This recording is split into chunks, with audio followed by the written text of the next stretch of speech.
The Minister of Public Works and Infrastructure, Sihle Zikalala, has vowed to change how state buildings are managed and maintained. This as more than 88 government properties in the province of KwaZulu-Natal are in the control of the private sector. Zikalala had been speaking at the Property Sector Conference focusing on abandoned and hijacked buildings held in Durban. Newzroom Afrika's Ntando Mnyandu reports. These are some of the hijacked buildings in Durban, often dilapidated and in a dire state, providing a haven for criminals and homeless people. The Minister of Public Works and Infrastructure vows that this will soon be a thing of the past. There are abandoned buildings. There are also hijacked buildings where there are illegal occupants. We are evicting the illegal occupants, take full control of our buildings.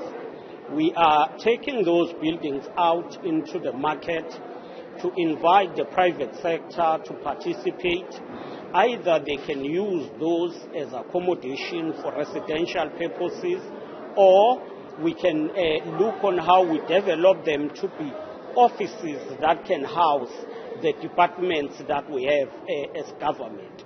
We would want all buildings that are owned by the state to be utilized meaningfully and to benefit the state. It doesn't help us to continue renting and paying money while we have government buildings that could be used to house government departments. The conference attracted an audience of both established and budding property developers. They claim the sector still has a long way to go to reach full transformation. One of the leading property owners in the country will be a partner, rather, will be the government. So we try to have access to, working with the government, and we found that there's a monopoly problem where there are only very few people who own properties. So that has been a challenge. Whenever we need to work with government, we need to first work with other people, with other companies first. I think the first challenge is that we need the government that need to sort out is to get rid of these red tapes. Property industry has not been transformed.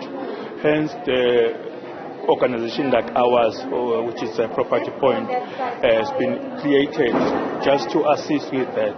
We've got what we call the local economic development police, which we use it to address the issues of to assist those previously disadvantaged people. And that LED police is also talking to what you call program management, like the enterprise mentorship programs that we're doing, because we want to ensure that even Umamkize, who's far from, who's in Ganja also, can also participate in the property space.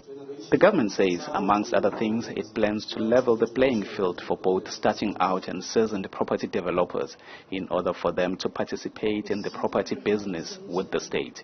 For Newzroom Afrika on Channel 405, I'm Mnyandu in Durban.